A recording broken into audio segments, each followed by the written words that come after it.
sadya ka raw, ma'am. Meron. Pero dalawa lang ang sadya ko dito.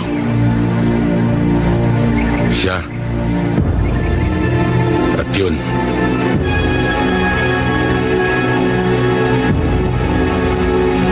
Bakit?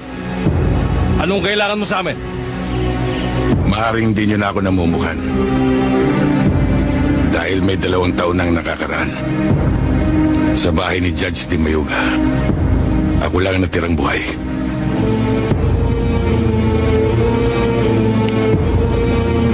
Kaya yung mga naririto na hindi kasama lumayo na. Dahil papatayin kong 2 ito eh.